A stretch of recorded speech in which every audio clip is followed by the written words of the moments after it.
সব হলো এই মাসের 10 তারিখ ইয়াউমে আশুরা বহু ঘটনা ঘটেছে। তার মধ্যে উল্লেখযোগ্য একটা হচ্ছে ইমাম হুসাইন রাদিয়াল্লাহু তাআলা সহপরিবার শিশু সহ 72 জন নিয়ে তার নানা হযরত মুহাম্মদ রাসূলুল্লাহ সাল্লাল্লাহু আলাইহি ওয়াসাল্লামের খেলাফতে যে সঠিক রাস্তা এটা টিকিয়ে রাখার জন্য তিনি লড়াই করেছেন এবং নিজের জীবন এক প্রকার থাকা পর্যন্ত বাতিলের কাছে তিনি আপোষ করেন নাই, আত্মসমর্পণ করেন নাই যে আমি বেঁচে থাকতে আমার নানা হযরত মুহাম্মদ সাল্লাল্লাহু আলাইহি ওয়াসাল্লামের দ্বীনে শরীয়ত বিলুপ্ত হয়ে যাবে, এটা আমি হুসাইন রাদিয়াল্লাহু তাআলা মেনে নিতে পারবো না। সুতরাং আমি লড়াই করব, যদি আল্লাহ আমার কপালে শহীদ কিন্তু রাখে তাহলে আমি শহীদ হয়ে যাব, তারপরেও আমি আমার ইমানকে তোমাদের হাতে সমর্পণ করবো না। তিনি ধৈর্যের সাথে লড়াই করলেন এবং তিনি শহীদ হয়ে গেলেন। তাদের কথা আগে আসছে যে তারা দুজন হাসান এবং হুসাইন জান্নাতের যুবকদের সর্দার হবে। মা ফাতেমা রাদিয়াল্লাহু তাআলা আনহা জান্নাতে নারীদের সর্দার হবে। সুবহানাল্লাহ। জান্নাত পাওয়ার জন্য কষ্ট, জীবন দেওয়া, জান দেওয়া, মাল দেওয়া, পরিবার, শিশু, দুনিয়ার সম্পদ, দুনিয়ার সুখ, দুনিয়ার এই আনন্দ সবকিছু ত্যাগ করেছে তিনি। তার নাম সন্তান অক্ষরে লেখা থাকবে পৃথিবীর শেষ পর্যন্ত। আর আল্লাহ তাআলা তাদের মর্যাদা কিয়ামতের দিন সর্বোচ্চ মাকাম পর্যন্ত দান করে দেবেন। তাহলে সারা মাসে এই ইয়াউমে আশুরার দিন হযরত মুহাম্মদ সাল্লাল্লাহু আলাইহি ওয়াসাল্লাম বললেন, ইহুদিরা তোমরা কেন রোজা রাখো? বলল, মুসা আলাইহিস সালামকে আল্লাহ তাআলা নাজাত দিয়েছে এবং ফেরাউন এবং তার দল সহ সাগরে ডুবিয়ে দিয়েছে, এই শুকরিয়া স্বরূপ আমরা একটা রোজা রাখি। নবী বললেন, মুসা তো আমার ধর্মীয় দৃষ্টিকোণ থেকে আমার সবচেয়ে নিকটতম তোমাদের চেয়ে, সুতরাং সম্মানার্থে আমি রোজা রাখলাম। সাহাবীদেরকে বললেন, তোমরা রোজা রাখো। নবীজি 9 তারিখ রোজা রাখলেন, বললেন যে সাহাবীরা বললেন, ইয়া রাসূলুল্লাহ, ইহুদিরা তো একটা রোজা রাখে। বলল, তোমরা 10 তারিখে একটা রোজা রাখবা, দুটো রোজা রাখবা, ইহুদিদের সাথে সাদৃশ্য রাখবে না।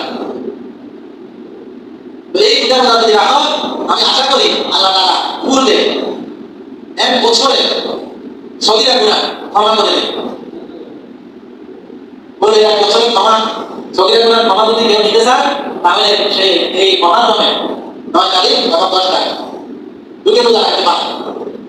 কি হবে? আজকে হচ্ছে মহারমের 6 তারিখ, হিসাব করেন, রবিবারে 7 তারিখ, রবিবারে 8 তারিখ, সোমবারে 9 তারিখ, মঙ্গলবারে 10 তারিখ, মঙ্গলবারে একটা, সোমবারে একটা।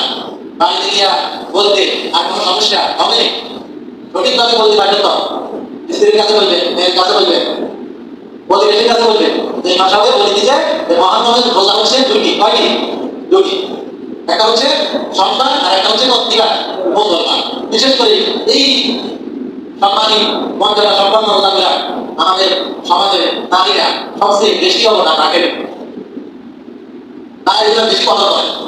নারীরা রাজনৈতিক দিক দিয়ে, ধর্মীয় দিক দিয়ে পুরুষের চাইতে বেশি অবদান।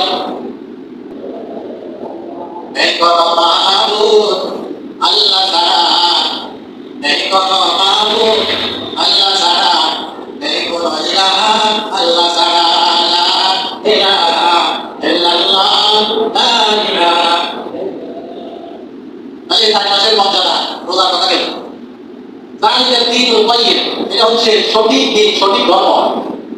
ফালা তাযলিমু ফীহিন্না আনফুসাকুম, তোমরা নিজেদের উপর নিজেরা জুলুম করি, অর্থাৎ তুমি যদি গুনাহ করো তাহলে সেটা নিজের উপরে জুলুম করিস, আর এটা শাস্তি তোমার নিজেকে ভোগ করা লাগবে। অকাতিলুল মুশরিকিনা কাফাতান কামা ইউকাতিলুনাকুম কাফাতান ওয়া আলামু আন্নাল্লাহা মা'আল মুত্তাকিন।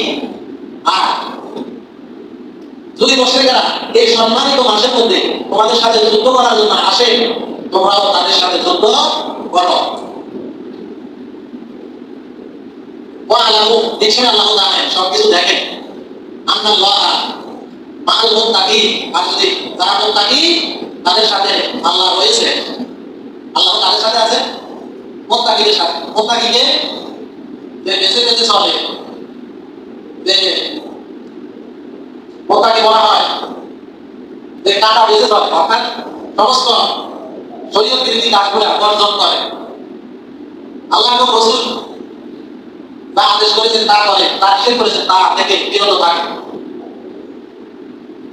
তাকে বলা হয় মুত্তাকি। আল্লাহকে যে ভয় করে চলে সবসময় সর্বক্ষণ সমস্ত কাজের মধ্যে সে আল্লাহকে স্মরণ করে ভয় করে, তাকে বলা হয় কি মুত্তাকি। আর যে আল্লাহকে স্মরণ করে ভয় করে, আল্লাহ বলতেছেন আমি তার সাথেই আছি। সুবহানাল্লাহ। প্রতিহারে তাসিকু ফাকাযাত লাহুল আরশ, কোন তাসিকের প্রশংসা করলেন না, করলে সাথে সাথে আল্লাহর আরশ কেঁপে ওঠে। অর্থাৎ আনাস রাদিয়াল্লাহু তাআলা বলতে হাদিসটি বর্ণিত, কোন তাসিক মুনাফিক জালিম যদি আপনি তাদের প্রশংসা করেন, মনে করলেন আপনি আল্লাহ আল্লাহ বলে রাগান্বিত হবে, গলিকার রব্ব ফাকাযাত লাহুল আরশ, আরশ কেঁপে ওঠে সাথে সাথে, আল্লাহ আরশ সাথে সাথে কেঁপে ওঠে, আর আল্লাহ আপনার উপরে রাগান্বিত হবে। আমাদের সমাজে ইমানি শক্তি না থাকার কারণে সর্বক্ষণ মুনাফিক ফাসিক জালিম তাদের প্রশংসা ছাড়া মুসলমানদের আর কি কাজ আছে? যদি আমরা বলি একটু আল্লাহ প্রশংসা করেন, ব্যক্তি মানে ভালো, তখন ডাক্তার চলে, তখন বলে ডাক্তারই রয়েছে, এবার মারা যায় আর কোনো উপায় নাই, ডাক্তার তো বই করেছে। আর ইমাম সাহেব বলছে এমন এক বই করছে যে বই দুনিয়া কেউ লিখতে সক্ষম হয়নি। এই বইয়ের নাম কি? আল কুরআনুল কারীম। এই কোরআন মহাগ্রন্থ আরশ আজিম থেকে এসেছে। যদি কেউ কোরআনকে সম্মান করে, আল্লাহ তাকে সম্মান করবে। যদি কেউ কোরআনকে ইজ্জত করে, আল্লাহ তাকে ইজ্জত করবে, আল্লাহ তার সম্মান বাড়িয়ে দেবে। দুনিয়াতে যত বিপদ আসুক, কথা বলা সব বিলহাক অতএব করে থাকছে, আপনার বিপদ আসবে, এটাতে কোনো সন্দেহ নাই। তার মধ্যে জনমুখী যতগুলি কাগজগুলো আলোচনা আসছে, কথা বলা সব বিলহাক, তাদের বিপদ মুসিবত আসছে, তখন বলছে যে কথা বলা সব বিশ্ব, এখন তোমাকে ধৈর্যের মাধ্যমে মোকাবেলা করা লাগে। আর যখন আপনি হক নাই, আপনার ধৈর্যের কোনো প্রয়োজন নেই। হকের মধ্যে থাকা, হকের কথা বলা, এটা সবাই বলতে পারে না, সবাই থাকতে পারে না। আর এই থাকার মধ্যে যে কষ্ট, সেই কষ্টের বিনিময়ে আপনাকে আল্লাহ তাআলা দান করবেন স্থির সুখী জান্নাতুল ফিরদাউসি নুজুলা খালিদিনা ফিহা আবাদা, চিরদিন সেখানে থাকবেন। দুনিয়াতে জীবনটা শেষ হয়ে যাবে, আজকে আপনি দুপুরে ভাতটা খাইলে মারা যাবেন না, কিন্তু আজকে দুপুরের ব্যাপারটা ইতিহাস হয়ে থাকবে সন্দেহ করে, আল্লাহ আরশের মধ্যে রাখা থাকবে। দেখি না আল্লাযীনা ইউনফিকুনা, ওই বান্দার তারা আল্লাহ রাস্তায় ব্যয় করো, রাত্রি বিল্লাইলি রাতের বেলা দিবা, ওয়া নাহারি দিনের বেলা দিবা, ওয়া আলানিয়াতা প্রকাশ্যে দিবা, গোপনে দিবা। এগুলো করার কারণ হচ্ছে তুমি আল্লাহকে লালন করো অন্তরে, যে আল্লাহকে অন্তরে লালন করলে কেউ কখনো নিরাশ হয়নি, কেউ কখনো ঠকেনি। আর সেই আল্লাহ তোমাকে ওয়াদা দিচ্ছেন, আবার তোমার কোনো ভয় নাই, আলাইহিম তোমাদের উপর কোনো ভয় নাই, তোমার কোনো চিন্তা নাই। আল্লাহু আকবার। এখন চিন্তা, টেনশন, গুনাহ, ভয়, শায়াতিন আর খবর, শয়তান বলে গুনাহ আর দারিদ্রতার ভয় তোকে সেবে ধরছে, তুই কেন এখনো এই শরীর নিয়ে আসো? কিছু এমন কাজ কর, এরকম অসুবিধা শয়তান দিবে, ভয় দেখাইব, ক্ষুধার ভয়, গাছে ফল নাই,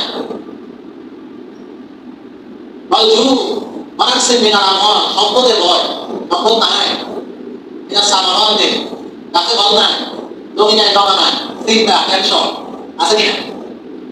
এজন্য আমাকে করতে আল্লাহ আশ্রয় চাই মিনাল হাম্মি, টেনশন থেকে, ওয়াল হুজনি, চিন্তা দুশ্চিন্তা পেরেশানি থেকে, মিনাল আজা থেকে, দুর্বলতা থেকে, অলসতা থেকে, ওয়াল কাসাই, আপনি আমাকে সক্ষম করে দেন। এভাবে তিনি দোয়া করতেন কার কাছে?